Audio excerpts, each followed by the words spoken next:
Vamos a la palabra de Dios esta mañana, Marcos capítulo 10. Vamos a concluir, si el tiempo lo permite, donde quedamos la semana pasada. Marcos capítulo 10.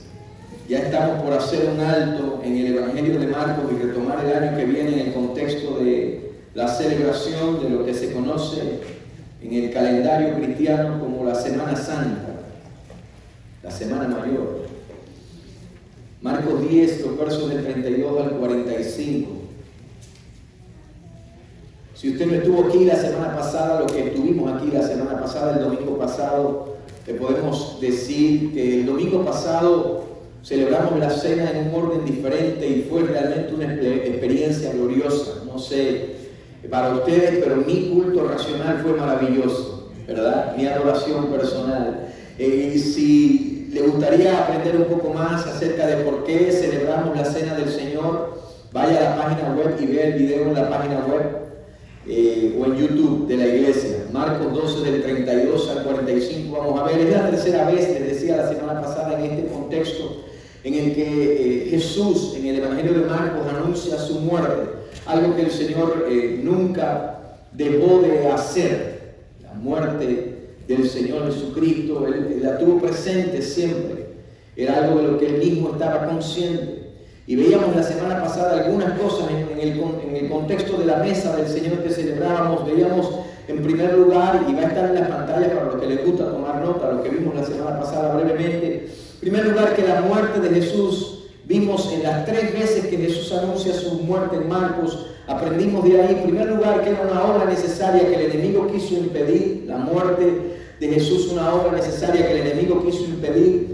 Una obra incomprensible a la mente de los discípulos. Ellos no agarraron por completo, entendían, eran lentos en aprender lo que esta muerte significaba y la necesidad de esta muerte. Pero ahora en Marcos capítulo 10 es una obra inminente, es algo que ya va a pasar. De hecho, Marcos capítulo 10 hace la transición de Jesús de la región de Galilea, donde pasó la mayor parte de su ministerio terrenal. Ahora entra a la región de Judea, camino a precisamente lo que sería sus últimos días, su último tiempo antes de la cruz. Y la semana pasada vimos también el asombro y el temor de quienes seguían a Jesús, y nos detuvimos a pensar en qué pudo haber sido esto, ¿verdad? El asombro quizás tuvo que ver, decíamos la semana pasada, con la determinación de Jesús. Y lo veíamos en el punto 1, que eran actitudes que imitar. Tenemos un Salvador valiente. ¿Alguien dice amén? Amén. Y respondimos a la pregunta, ¿por qué esta actitud? Jesús estaba convencido de su persona y su misión, pero su determinación a pasar por el proceso de la cruz tenía que ver con el entendimiento que Jesús tenía de la necesidad de la cruz. Jesús lo entendía. Jesús lo entendía. Él estaba claro de que la muerte en la cruz era su destino, era una necesidad. Entendía Jesús, en primer lugar, que la cruz era la senda necesaria para la salvación del mundo, no había de otra.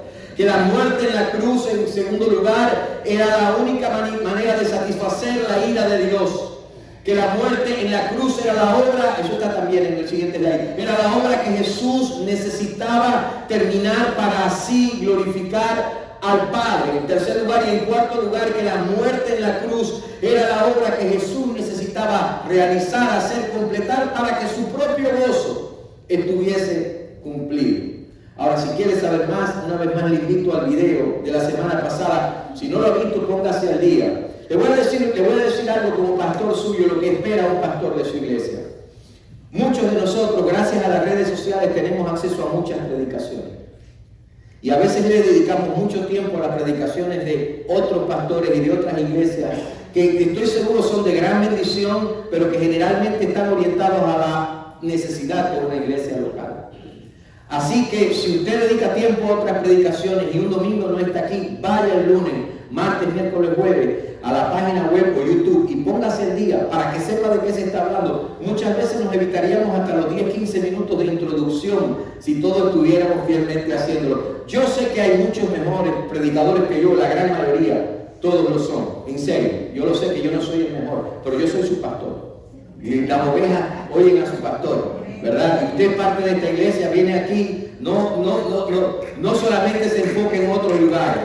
por aplaudir, hay que pisar y nadie dice nada. En serio, además se lo digo como pastor, mi expectativa es que usted pueda estar al día con lo que se está hablando acá, ¿verdad? Que usted esté en sintonía con eso, que sepa qué está diciendo Dios, qué está pasando. Hemos dicho varias veces en la semana, Dios se movió maravillosamente en el culto del domingo pasado, en la cena, lo hicimos de manera diferente.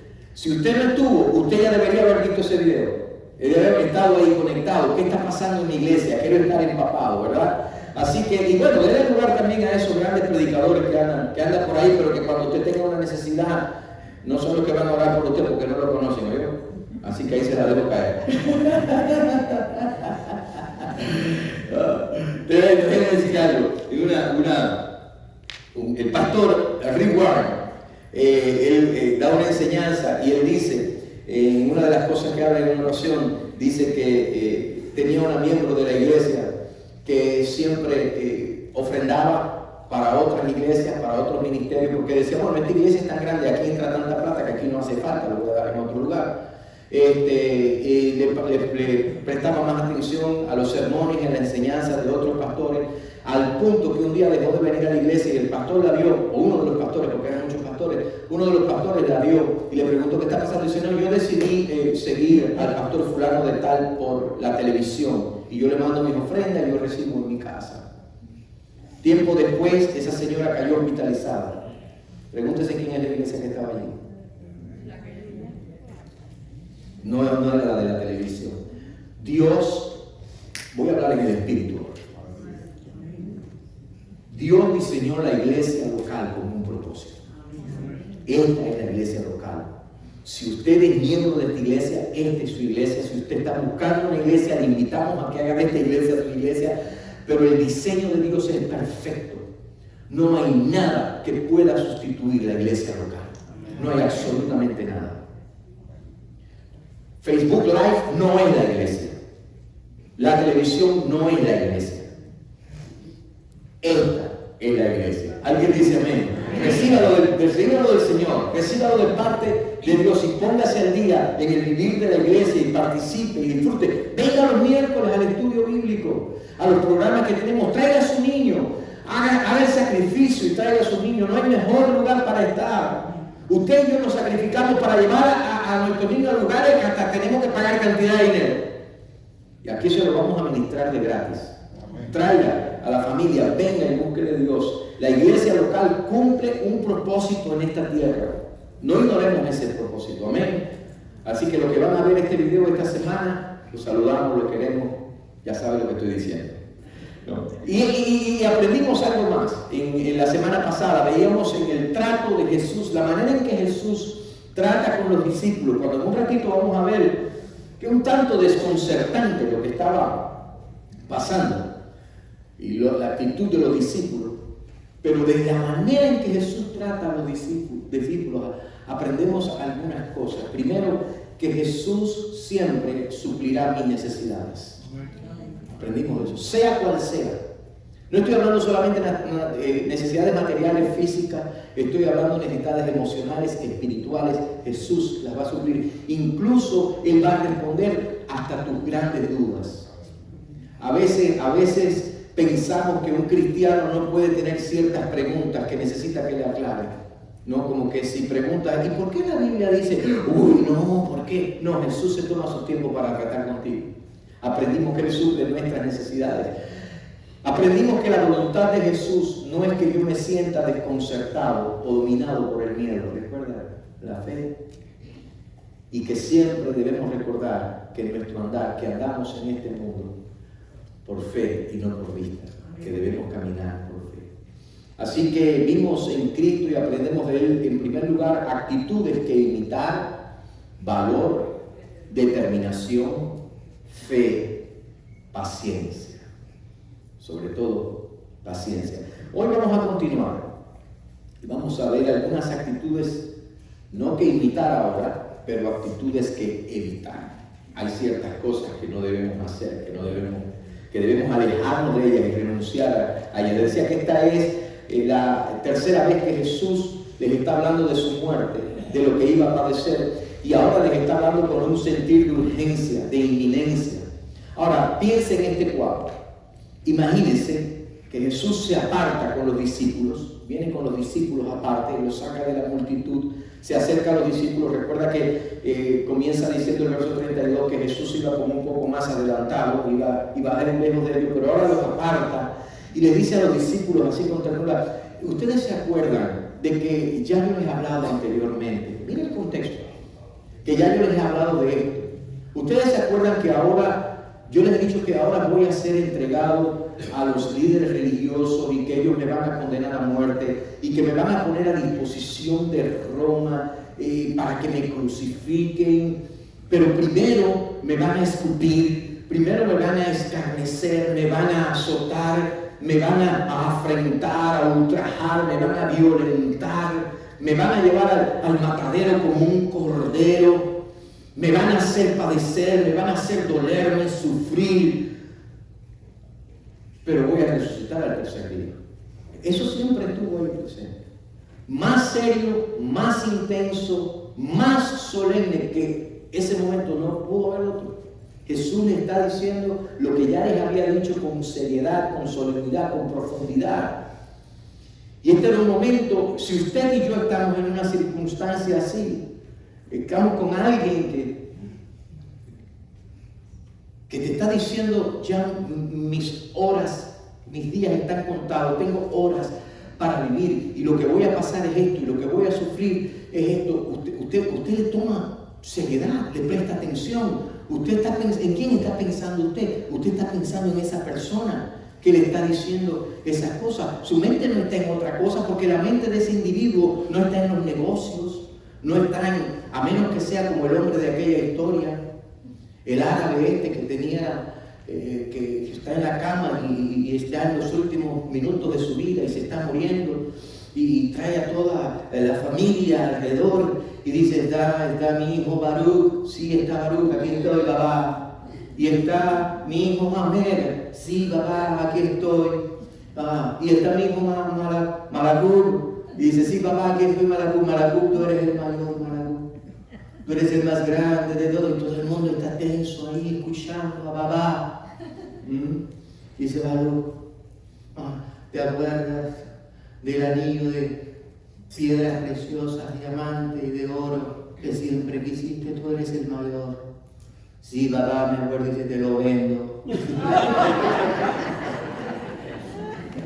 es momento para eso. Nadie está en un momento intenso, ¿verdad? Y esto es un momento serio. Era un momento para pensar en Jesús. Jesús lo que está diciéndole es tremendo. ¿Y cuál es la reacción de Juan y de Jacobo? Una reacción similar a lo que vimos hace un par de meses atrás. Verso 35, Marcos 10. Entonces Jacobo y Juan, hijos de Zebedeo, se le acercaron diciendo: Maestro, querríamos que nos hagas lo que pidiéramos. Espera. Él te está hablando de todo lo que va a padecer y tú estás pensando en algo que le quieres pedir. No lo busquemos muy pronto, porque nosotros somos así muchas veces, pero esto es chocante. O sea que en este momento sublime, mientras Jesús está hablando de todo lo que va a padecer, ellos están enfocándose en lo que ellos querían, actitudes que evitar, ¿verdad? Ellos están pensando en su propia agenda, pero Jesús es tremendo, porque Jesús le dice, verso 36, Él les dijo: ¿qué queréis que os haga? Ellos le dijeron: concédenos que en tu gloria nos sentemos el uno a tu derecha y el otro a tu izquierda. El evangelista Mateo, cuando habla de este momento, dice que fue la mamá de ellos la que le hizo la petición a Jesús. No me cabe duda, la mamá sabe lo que pedir, a quién pedírselo y cuándo pedírselo. Pero no piense que este era el sentir de Jacobo y Juan solamente. No, porque Jacobo y Juan y los otros 10 sí que eran buenos. Ellos no estaban pensando en eso. Verso 41 dice que cuando lo oyeron los otros 10, comenzaron a enojarse contra Jacobo y contra Juan. Los otros no se enojaron por la insensibilidad de Jacobo y Juan. ¿Cómo es posible que el Señor esté hablando de su muerte y ustedes aquí pensando en lo que ustedes quieren? Miren lo que dice el comentarista bíblico, el comentario bíblico Matthew Henry. Lo que dice: se indignaron con ellos por buscar preferencias, no porque pensasen que era inoportuno pedirlas, sino porque cada uno la deseaba para sí. Con lo que los 10 mostraron también su ambición al indignarse contra los 2 hermanos. La ambición que se había apoderado en el corazón de aquellos discípulos de Juan y Jacobo no era de ellos, eran todos, dice el comentarista bíblico. Y no era una ambición sana. Hay cosas que anhelamos en la vida que son sanas. Era una ambición maligna. Y la ambición maligna es astuta. Piensen en él. Está pendiente, está al acecho, mirando cuál es la primera oportunidad para tomarse ventaja. Es calculadora. Se toma ventaja por el medio que se tenga que tomar ventaja, por las buenas o por las malas. Si te tiene que aplastar para subirte, aplasta, para subirte usa como peldaño. La ambición maligna utiliza cualquier medio, incluyendo el uso y el abuso de las personas. Una de las cosas que me dijo mi pastor cuando fuimos a salir al ministerio en el año 1999, uno de los consejos que me dio y que recuerdo siempre, me dijo: usa tu ministerio para edificar a las personas, no use a las personas para edificar tu ministerio. Visión maligna, es calculadora, se toma ventaja. Hay multitud de lugares y de líderes espirituales, cristianos, religiosos que lo hacen al revés. Calculan. Cuando una persona quiere algo que no debería tener y está decidido a conseguirlo a toda costa, se vuelve manipulador, se vuelve furtivo, taimado, sigiloso. Y en la respuesta de Jesús no solamente hay claridad, sino también nos indica una actitud que nosotros debemos evitar. Permítame decirle que es muy fácil para nosotros hoy leer la historia y decir: pero qué insensatos, qué insensibles, qué desenfocados, como si nosotros fuéramos muy diferentes. La reacción de aquellos discípulos es muy semejante a la actitud nuestra cuando nosotros venimos a la iglesia o venimos a la mesa del Señor, como el domingo pasado, pero no estamos pensando en Cristo, no estamos pensando en su sacrificio, no en lo que la muerte del Señor representa, sino calculando ciertas cosas. Bueno, ¿qué puedo sacar hoy? Y en el sentido espiritual hay que anhelar recibir algo aquí y hay que venir con ese deseo. Pero nosotros no nos acercamos a Dios porque Él nos puede dar panes y peces. Nosotros nos acercamos a Dios porque Él es Dios. Él es Dios. Y sin duda hay beneficios espirituales que recibimos, que agradecemos, pero yo no busco a Dios por lo que Dios me puede dar. Mucha gente en los tiempos de Jesús le buscaba y le seguía por los milagros, por los panes y los peces. Y no ha cambiado el mundo hasta el día de hoy. Vivimos en una ciudad y una cultura egocéntrica, una cultura en la que no me comprometo, ni siquiera me intereso en algo, ni me atrae algo a menos que haya algún beneficio para mí.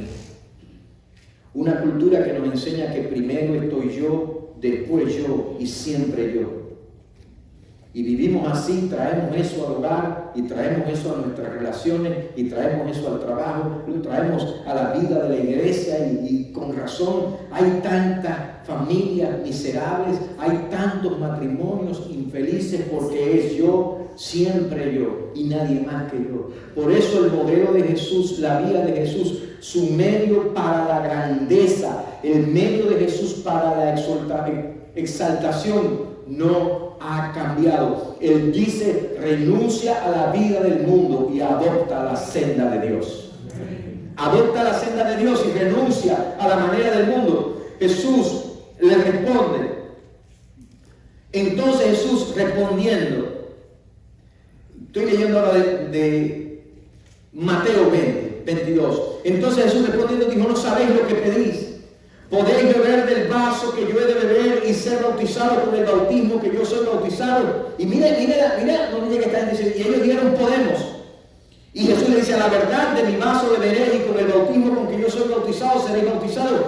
pero el sentaros a mi derecha y a mi izquierda no es mío darlo, sino a aquellos para quienes está preparado por mi Padre. En otras palabras, le está diciendo, ustedes no saben lo que están pidiendo, porque el camino de Dios para la exaltación está pavimentado con adoquines que ustedes no quieren tener en su camino, con dolor y con sufrimiento. Pero lo interesante es que estos hombres aceptan el desafío y dicen, sí, estamos dispuestos a sufrir por ti. Estamos dispuestos a sufrir internamente, a sufrir externamente. Y de hecho la historia iba a demostrar que iban a pasar por sufrimientos. Y de eso es lo que Jesús les está hablando, del sufrimiento. Y Jesús entonces lo que hace es que les reafirma, ustedes no saben lo que piden, ustedes ahora no se dan cuenta. Ni siquiera la afirmación que están haciendo ustedes de que sí pueden pasar por todas estas cosas, ni siquiera eso ustedes lo entienden a cabalidad, pero de que van a sufrir. Sin embargo, hay algo que necesitan entender, que no hay favoritismo en el reino de Dios, que Dios es quien determina, que no hay favoritismo, que lo que Dios tiene es un plan, y el plan de Dios no es un pacto en el que el hombre tiene la parte ganadora, en el que el hombre es quien propone, en el que el hombre es quien determina, en el que el hombre es quien dicta. Oigo a veces la gente decir, yo tengo un pacto con Dios porque yo le dije a Dios. Tú no puedes decirle a Dios algo que Dios no te haya dicho a ti primero. Dios es el que propone. Y Dios pone en tu corazón, entonces hay un acuerdo. Tú te sometes al pacto, pero déjame decirle quién tiene la parte dominante en el pacto. Dios de pacto. No dice gente de pactos. Somos el pueblo del pacto, definitivamente. Pero el que dicta, el que determina, el que traza, el que revela, el que diseña el pacto y el que pone en acción el pacto es Dios. Bendito sea el nombre del Señor. Por eso dice, eviten la vía del mundo, renuncien a la vía del mundo y adopten la senda de Dios. ¿Y cuál es la vía del mundo? La vía del mundo es, yo estoy en control. Esa es la manera del mundo. Yo dirijo. Yo manipulo si tengo que manipular. Yo soy el que digo cómo son las cosas. Yo soy quien dicto. Soy yo. Esa es la actitud del mundo. Yo estoy en control. Y déjeme decirle, la infelicidad en el hogar muchas veces tiene que ver en que tenemos en la casa, el sistema que tenemos hogareño es el sistema del mundo y no el sistema de Dios. Es el método, la vía del mundo y no los caminos de Dios. Porque en la vía del mundo lo que está pasando en ese hogar es que el hombre dice, aquí el que manda soy yo, y la mujer dice, no, la que manda soy yo. Y siempre hay una lucha tremenda, cabezazos terribles. Y no disfrutan la vida del hogar, porque siempre hay uno que quiere tener el control. Déjeme decirle lo que va a transformar nuestras vidas, lo que va a transformar nuestros hogares, lo que va a hacer el cambio, la transformación impactante, fructífera, beneficiosa, es cuando cada uno de los cónyuges se vea como el siervo del otro. Alabado sea el nombre del Señor. Aleluya. La vía del mundo, yo estoy en control. Esa fue la actitud de Pedro cuando Jesús le reprendió en Marcos, hablándole, en aquella ocasión, hablándole también de su muerte. En Marcos 8, Jesús le dijo lo mismo que está diciendo aquí en Marcos 10. Y Pedro comenzó a regañar a Jesús. ¿Cómo te atreves? No digas eso, ¿qué? ¿Cómo que vas a morir? Empezó a reconvenir, le dice la palabra de Dios. Y en Marcos 8:33, ¿qué le dijo a Jesús? Quítate delante de mí, Satanás. Porque no pones la mira en las cosas de Dios, sino en la de los hombres. En otras palabras, tú ves las cosas desde el punto de vista humano.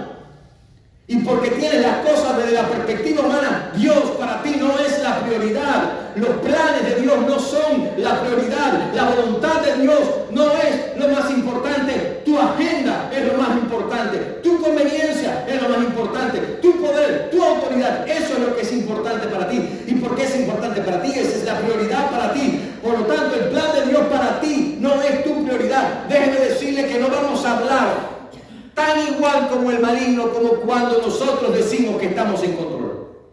Porque ni siquiera es una idea humana. Es una mentira que el diablo mete en la cabeza de la gente. Es tu agenda, no es Dios tu prioridad, está diciendo Jesús. Quizás porque no te conviene, quizás porque lo consideras innecesario, Quizás porque crees que sabes más que Dios. Y esa, dice Jesús, es la actitud que necesitas evitar. Es la actitud que necesitas renunciar a los métodos del mundo, a la vía del mundo y adoptar la senda de Dios, el camino de Dios, la vía de Dios. Confiar de que Dios es quien está en control.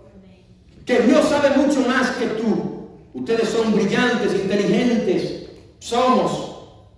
Pero Dios sabe mucho más que tú y que yo. Y que su plan, escuche, su plan siempre va a ser mejor que el tuyo. Aún tu propio plan que tienes diseñado para tu vida, en la exaltación, en la grandeza, en anhelar cosas buenas, que no hay nada malo en eso. Aún en eso, Dios tiene un plan mucho mayor. Alabado sea el nombre de Jesús. Y si no me cree, vaya a la historia de Navidad. Y recuerden que José y María tenían planes. Ellos se iban a casar. ¿Y cuál es el plan de todo el que se va a casar? Tener hijos. Y ellos dijeron, nos casamos y tenemos muchos Joseitos, Pepitos le decían. No es el cuento, este era judío. No, muchas Mariitas, Joseitos y Mariitas, y vamos a tener una casita, y vamos a poner cerquita blanca, y vamos a plantar, y vamos a hacer, porque este es el plan de nosotros, así que nos amamos y no que nos queremos tanto, ¿no? Y Dios dice, yo tengo otro plan. Alguien dice amén. Planta bonito. Ustedes quieren tener Joseito y Marita, pero yo lo que quiero es usar a esta mujer, porque a través de ella yo no voy a traer un Joseito y una Marita, yo voy a traer el Redentor al mundo. Alabado sea el nombre del Señor. Tú no sabes más que Dios. Tus planes no son superiores a los planes de Dios. Él es el Señor, Él está en control y su plan, escucha, busca la voluntad de Dios para tu vida, porque el plan de Dios para tu vida va a ser mucho mejor que tu propio plancillo, si es que existe la palabra. Pero Jesús continúa y dice la clave para la grandeza. Verso 42.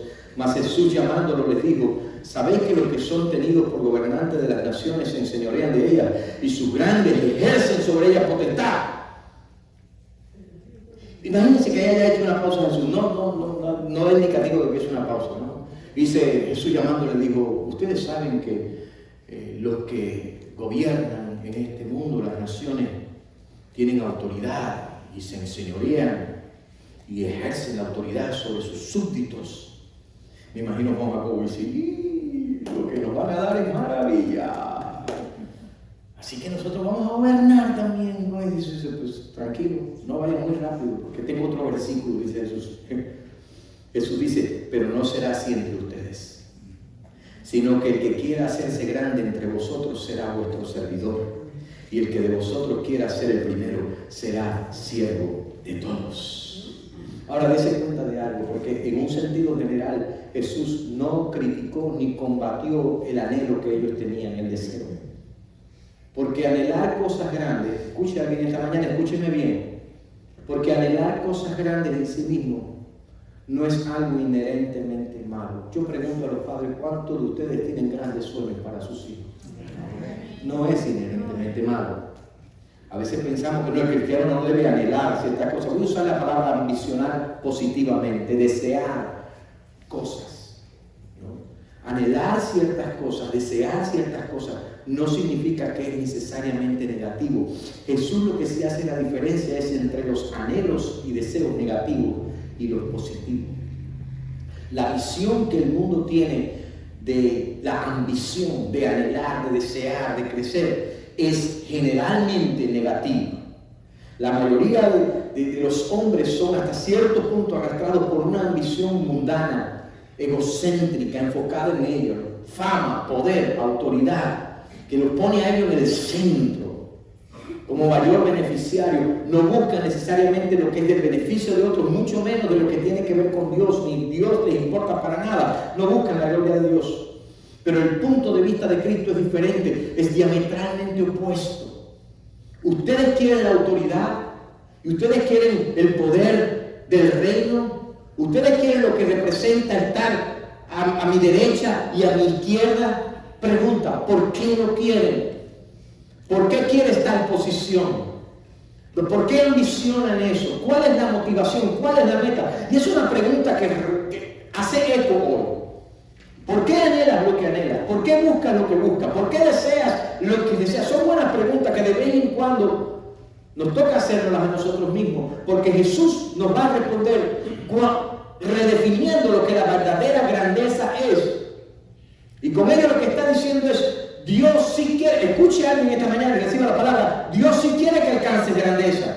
Dios sí quiere que alcances los anhelos para tus hijos, para tu descendencia, para tu negocio, para tu vida. Dios lo quiere. Dios lo quiere, se lo repito una vez más. Dios quiere, se lo voy a decir en una palabra que a veces no queremos usar en el contexto evangélico. Dios sí quiere tu éxito en la vida. Sí lo quiere. Pero Él quiere la verdadera grandeza. Él quiere el verdadero éxito. Aquello que no tiene que ver con ejercer señorío y autoridad sobre las personas. Aquella que no es egocéntrica, egoísta, que no es mundana. Aquello que no anda buscando el primer lugar en todas las cosas y ser el centro en todas las cosas, sino que el que quiera hacerse grande entre vosotros será vuestro siervo. Y el que de vosotros quiera ser el primero será siervo de todos. La pregunta esta mañana es, ¿quieres grandeza? Bueno, entonces Dios te dice, renuncia a la vía del mundo y adopta la vía de Dios. ¿Quieres grandeza en tu hogar, en tu matrimonio? ¿Quieres grandeza en la vida? ¿Quieres éxito? Entonces búscalo a la manera de Dios y no a la manera del mundo. Alabado sea el nombre del Señor.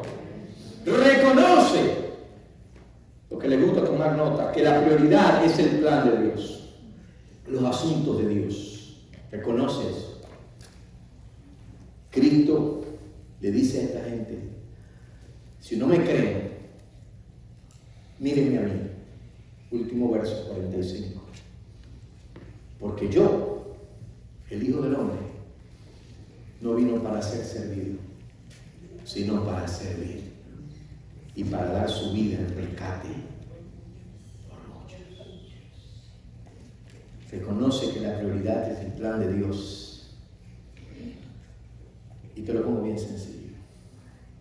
Ocúpate, enfócate en ser siervo y no Señor.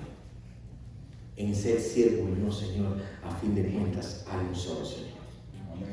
La verdadera grandeza no se encuentra en ser un Señor, sino en ser un siervo, en servir a otros y por medio de servir a otros, servir a Dios mismo. La verdadera ambición y grandeza es que usted y yo seamos siervos.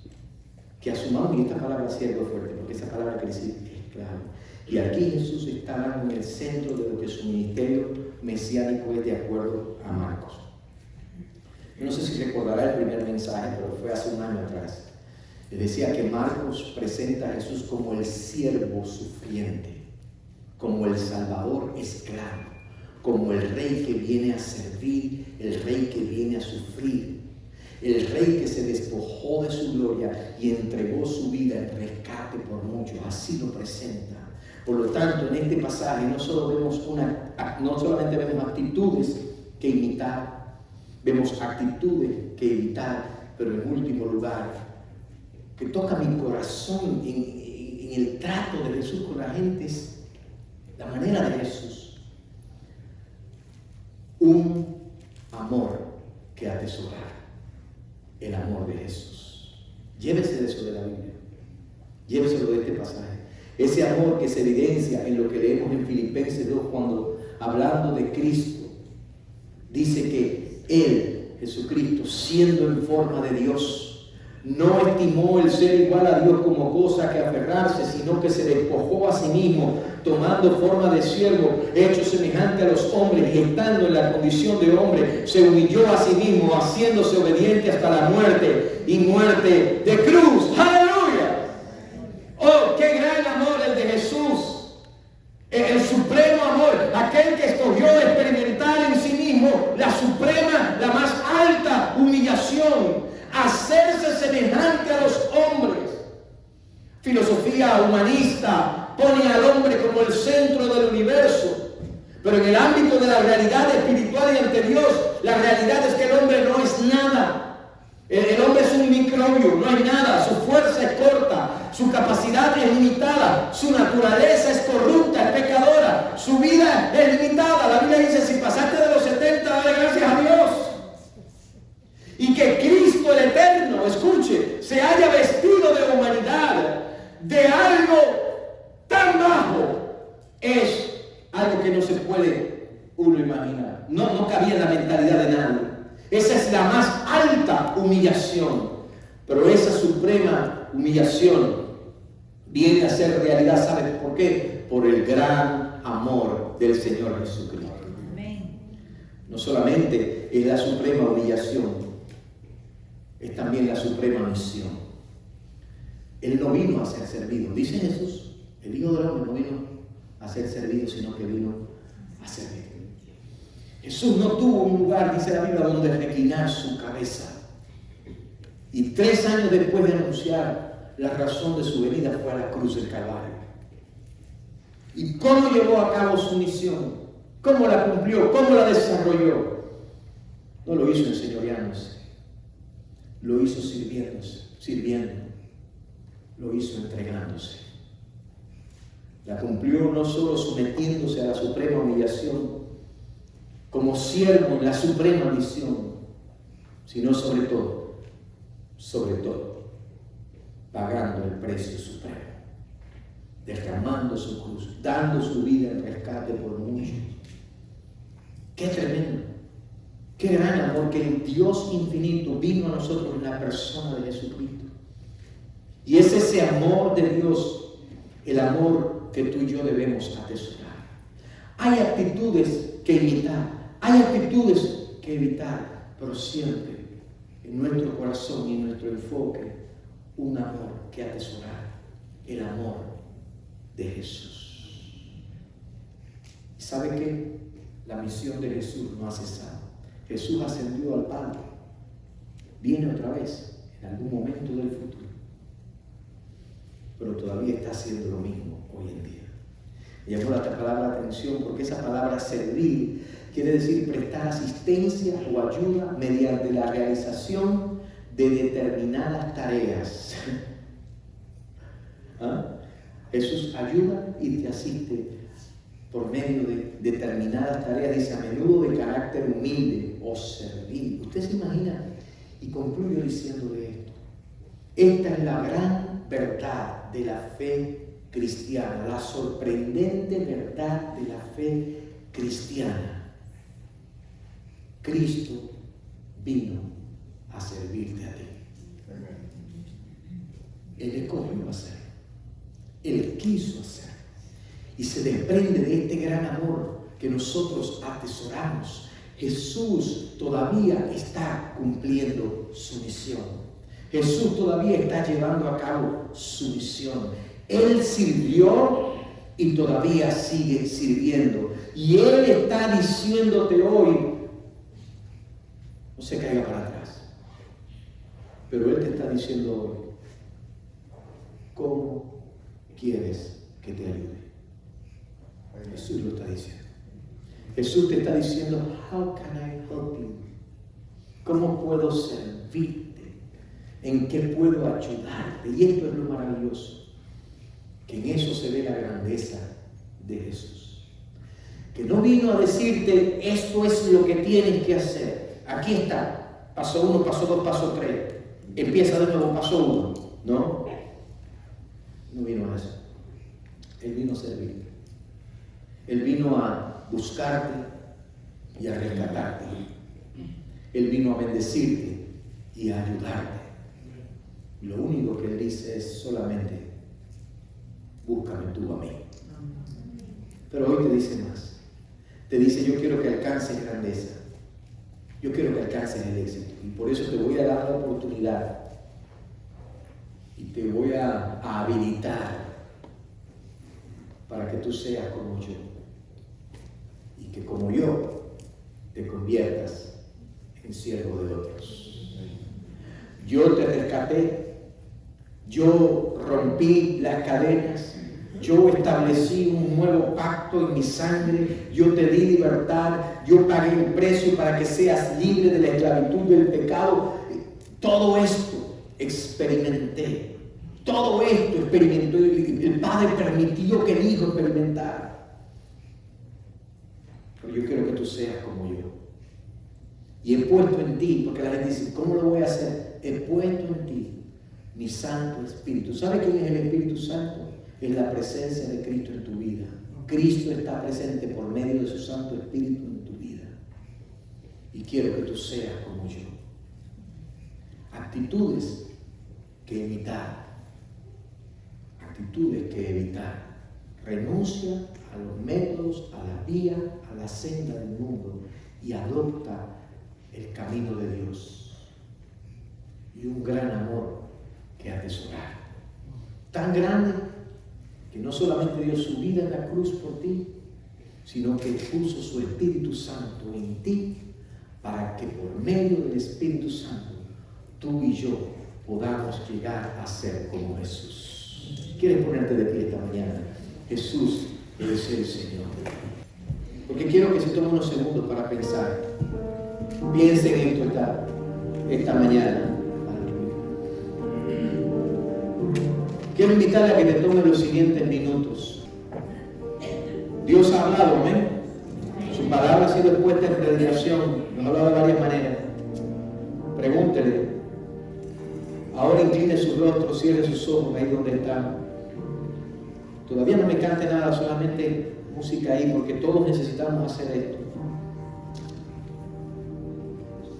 Porque de todo lo que yo he dicho, hay algo que fue para ti esta mañana. Algo que fue para mí mismo. Dios me lo dijo antes de llegar aquí incluso. Y pregúntale al Señor, Señor, ¿qué me estás diciendo? Señor, ¿qué me estás diciendo? Señor, ¿qué estás hablando a mi corazón? Señor, tú viniste a servirme, tú viniste a ayudarme, y tú todavía estás sirviendo y estás ayudando, y tú me quieres ayudar a mí. Yo también tengo mis preguntas. Sé honesto con Cristo, Él conoce tu corazón.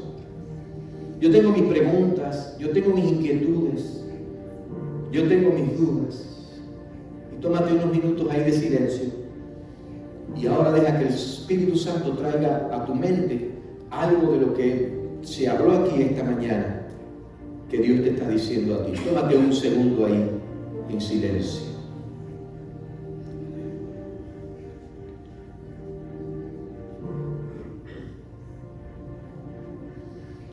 Gracias, Jesús.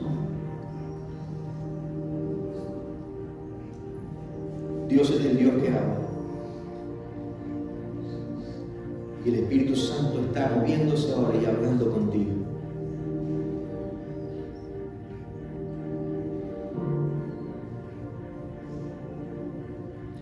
Ahora, de lo que me has dicho, pregúntale al Señor, ¿qué debo hacer en base a lo que tú me has dicho?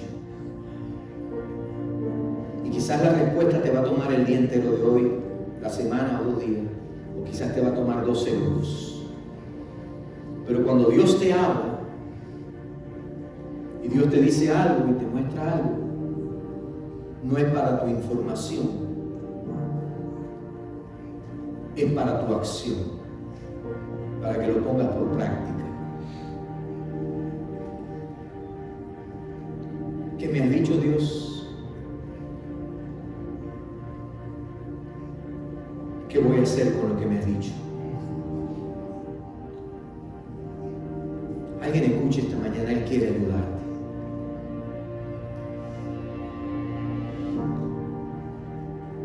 Él quiere bendecirte. Él no está en contra de que tengas metas, anhelos. Él lo único que quiere aclararte es que no quiere que esas metas y anhelos sean mundanos, egocéntricos, desenfocados. ¿Qué me has dicho, Jesús?